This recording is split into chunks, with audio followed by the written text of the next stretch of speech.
Guys, we are so sorry. I see all this. I see all the messages. This is not my fault. This is not my fault. This is all my fault. This is all my fault. All right, so let me just quickly tell everybody, if you guys are still here, I hope you are. Let me just tell everybody why we are late, or why I am late.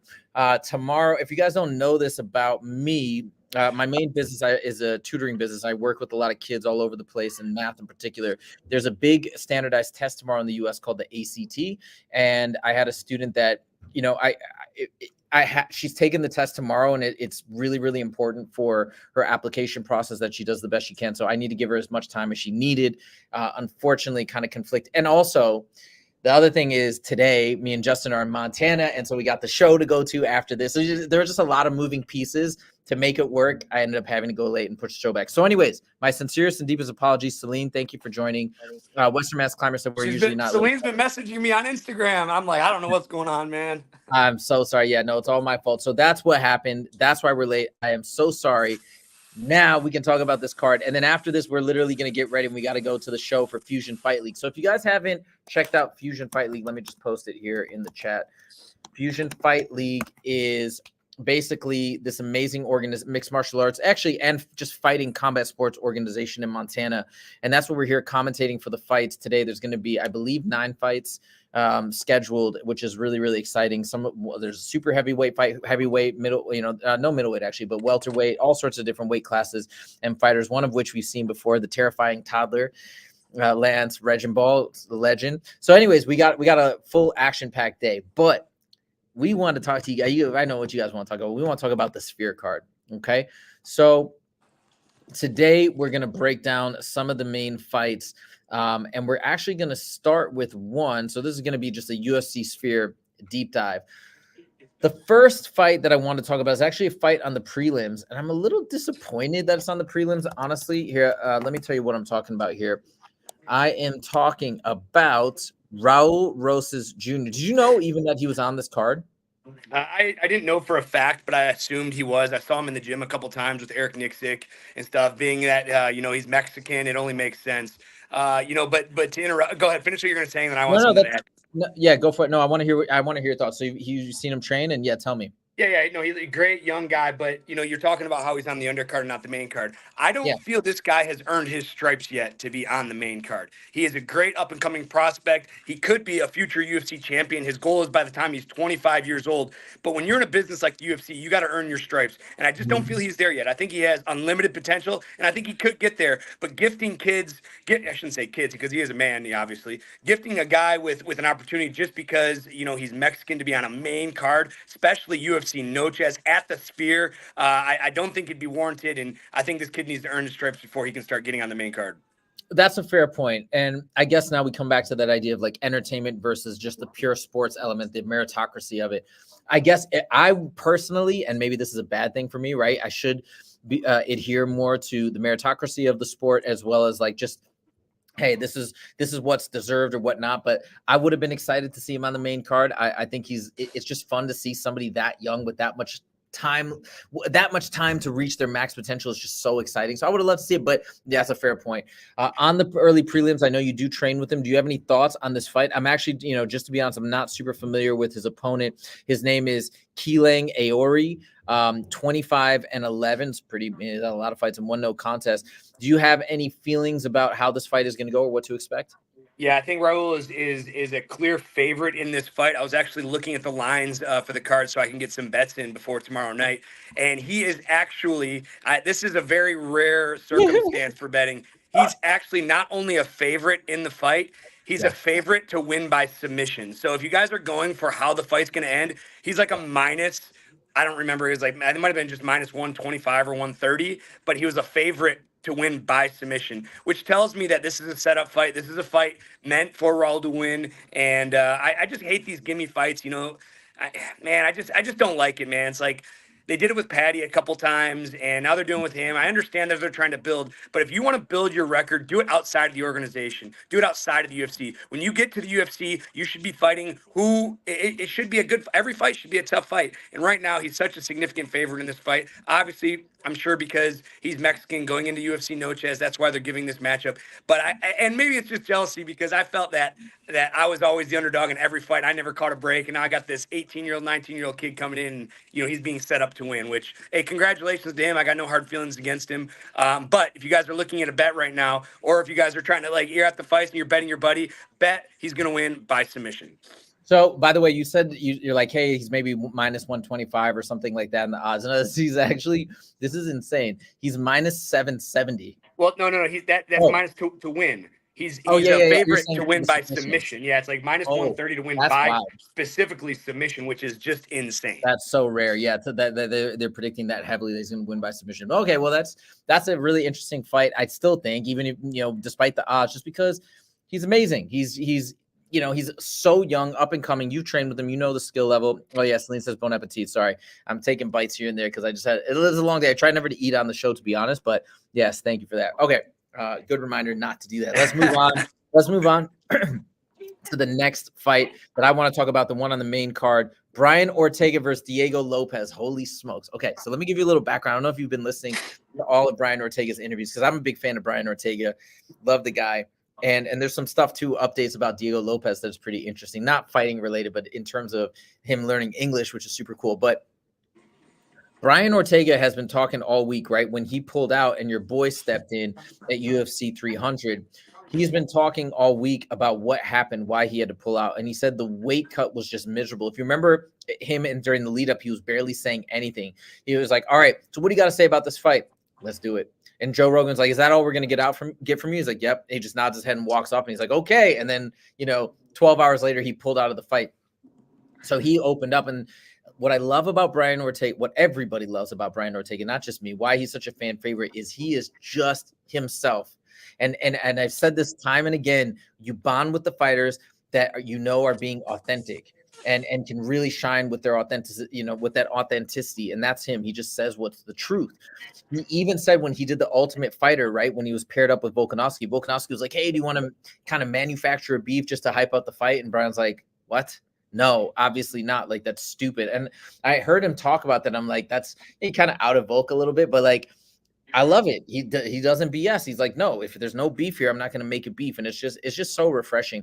But anyways, so he talked about this horrendous weight cut, and that's why he had to pull out. He felt so bad. He was watching the fight, felt like he could be in there, but in a lot of ways, or wished he could be in there. But in a lot of ways, think how amazing it worked out. It made Dan Ige a legend. Diego Lopez is still down to fight him. They're still going to have the rematch now. And he also said, too, if I would have gone in, I probably would have lost. So, I mean, with this whole story, with the buildup, now they're fighting at UFC Noche. Now he's had a good weight cut. Like, are you more excited or less excited or equal excitement for this fight now? I'm going to tell you what, I have the same level of excitement for this fight. Brian Ortega is an incredible fighter. Diego Lopez is an incredible fighter. Now, I saw some pictures post weigh-in, and honestly, looking at Brian Ortega's physique, I wasn't very impressed right now. And, coming in, having a bad weight cut, having to pull out, Dan Ige taking his spot, my teammate Dan Ige stepping up, big balls on him. But Diego Lopez is the hot prospect right now, guys. And, as much as I like Brian Ortega and I love his lifestyle, he freaking hooks up with the hottest chicks in the world. I'm so jealous. He fights the baddest. He's one of the baddest guys in the world. He hooks up with the hottest chicks in the world. This is a guy I inspire to be, But right now, Diego Lopez is flaming hot right now. I'm taking Diego Lopez as the underdog.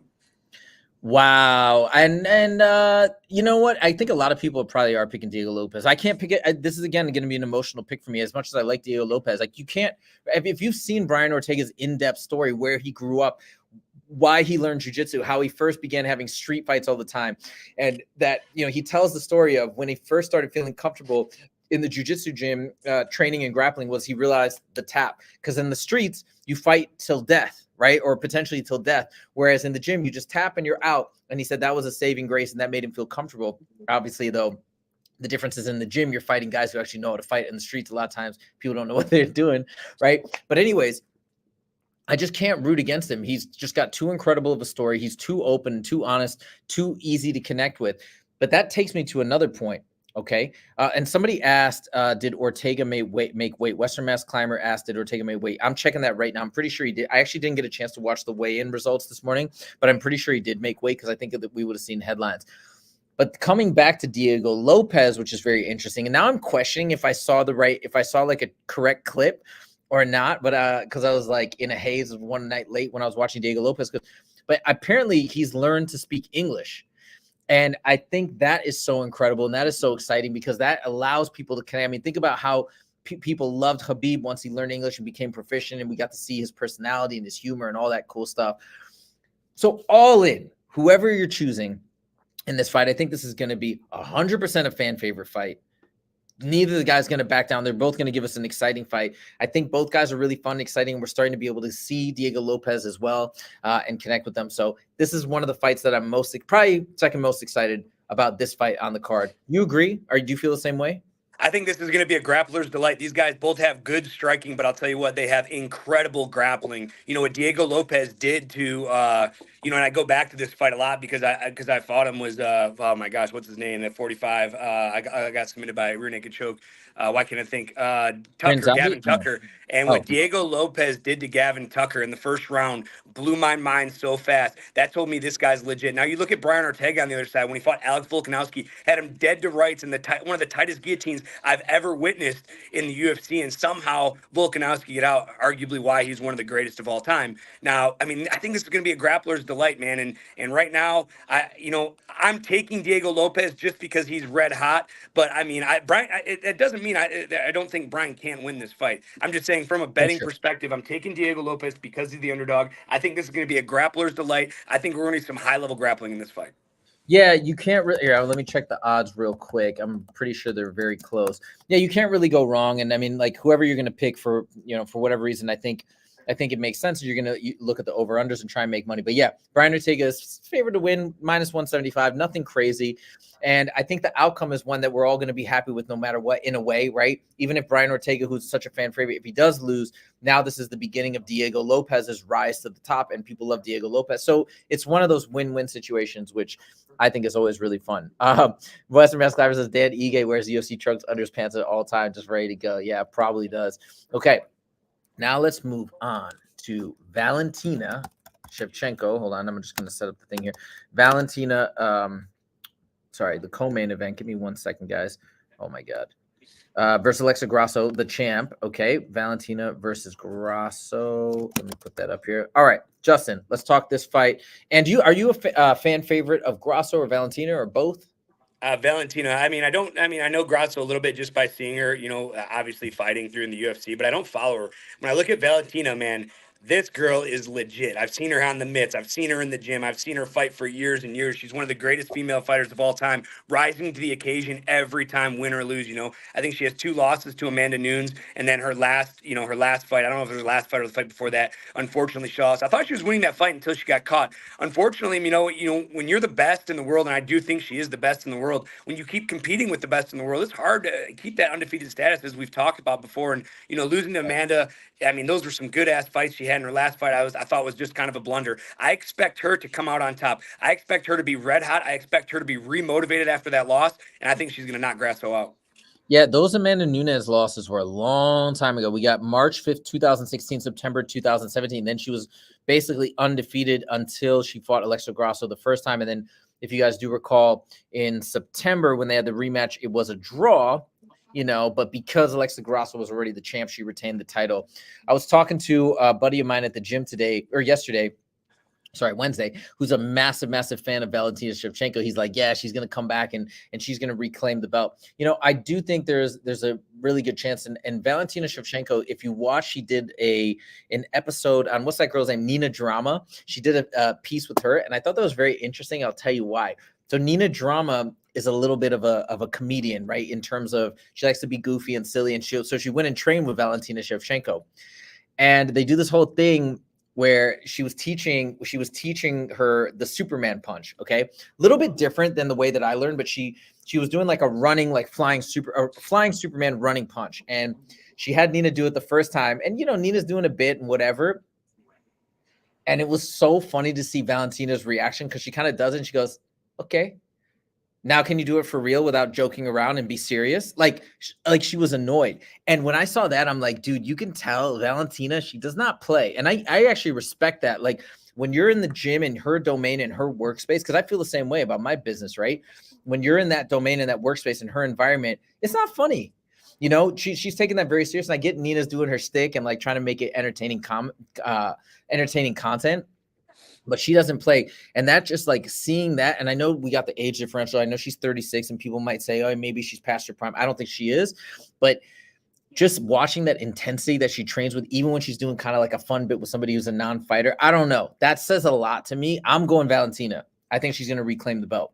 And this arguably could put her as in the top two. I mean, a lot of people might already consider it as the top two greatest female fighters of all time, are, you know, and definitely the top five for the talking. And the thing that people don't understand, and the people watching our show and watching the UFC don't understand, to get to be a champion is incredible. It's an incredible feat. And I just watched a video on this, but to be able to retain it and then be able to lose it and then be able to get it back is just the craziest thing ever. To be able to win consecutively, then get knocked off like she did by Grasso, and then to take a draw, and then to just the emotions of getting ready for every single fight and proving that you're the greatest in that weight class as many times as she has, man. This a win right here can staple her as the top 3 to top 5 greatest female fighters of any weight class of all time.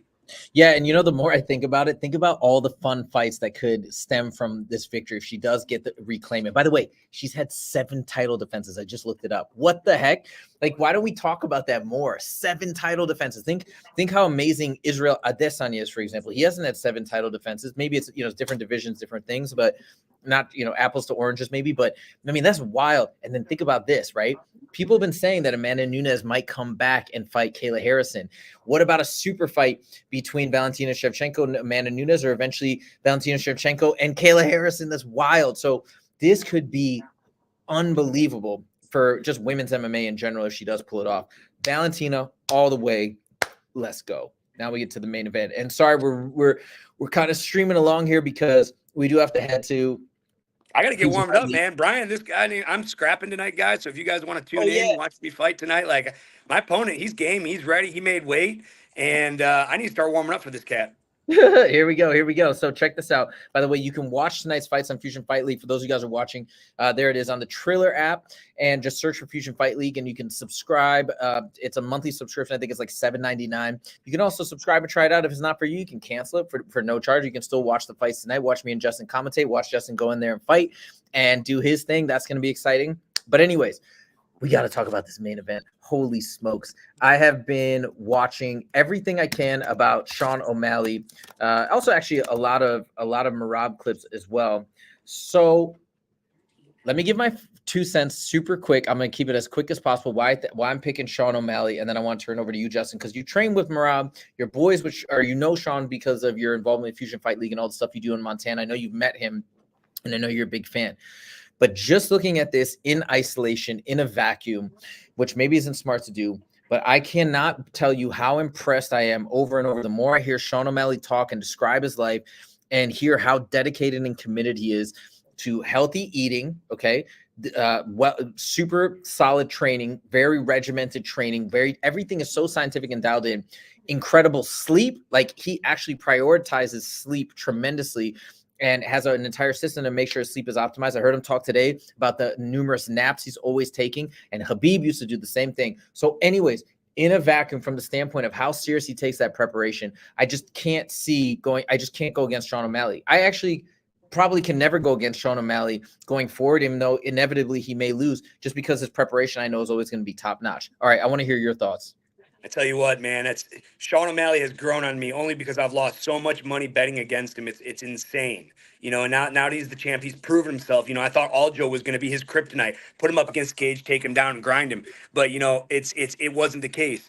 Here's how this fight's going to go. Sean O'Malley is very, very calculated, meaning that he's very smart when it comes to game plan. When you talk about his coach, Tim Welch, who is just a phenomenal coach, I mean, this guy is game planning out. Now, if Sean goes in there and tries to push Merab back with striking, he's going to get taken down. He's going to get fucked up. But I see Sean staying on the defense because with how high Merab's output is and his pressure forward, Sean isn't going to need to do anything. And I really think he's just going to snipe him from afar. And anytime Merab kind of tries to come in and close that distance, kind of like Aljamain did right before he got knocked out, he's going to get slept. I'm taking Sean O'Malley by finish, by knockout, man. I'm a huge Merab fan. I'm not going to say we're boys or anything.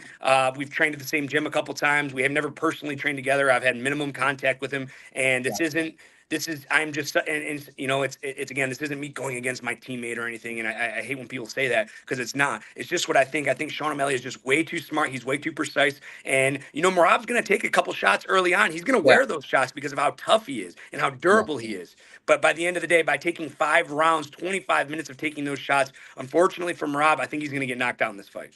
Now, from a more technical standpoint, and this isn't me saying these technical things, this is me repeating from a lot of other fighters that have been commenting. Oh, somebody gave a really interesting take. I can't remember. Oh, yeah, it was Max Holloway. Okay, Max Holloway, genius, right? When it comes to fighting and mechanics and whatnot. He's picking Sean O'Malley too. A lot of people are picking Sean O'Malley. I just checked. The odds are finally in favor of Sean. I think because so many people were betting on Sean, so they flipped him. But it was for Merab for a long time. Sure. But he said that exactly. He's like, Merab always takes shots. He's coming in. Sean is so and the combination of also, he's like, Sean's footwork is fantastic, right?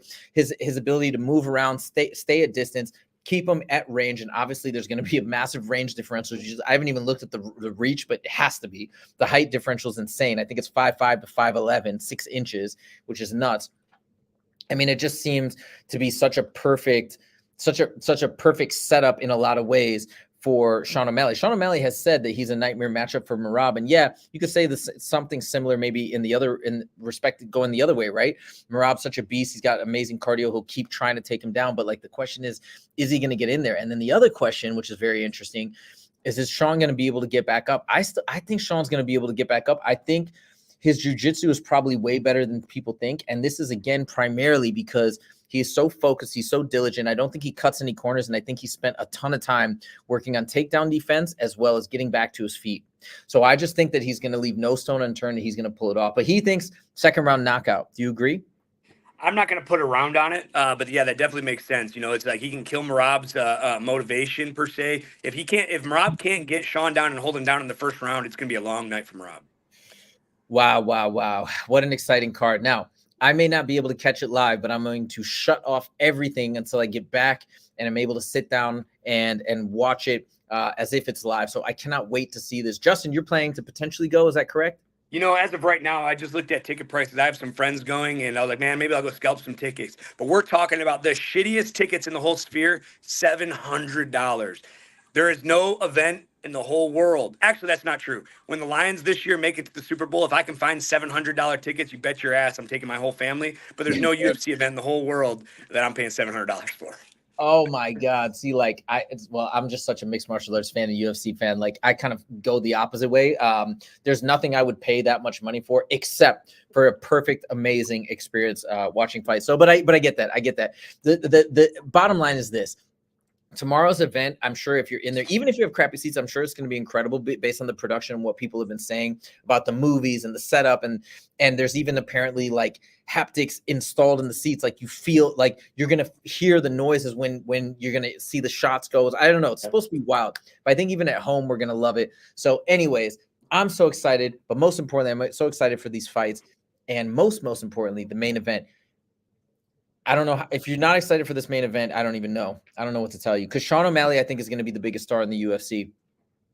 That's happening. If he pulls this off, I think he's going to be the biggest star. So tied with Hamzat. So anyways, let's go Sean O'Malley. Let's go UFC 306. Guys, check out Fusion Fight League. And we're going to be there in just a few hours. So check it out, buy it, subscribe, whatever. And we'll see you guys on Monday for a recap of UFC 306. Thank you so much. Monday, are we having the you have a sports site coming on.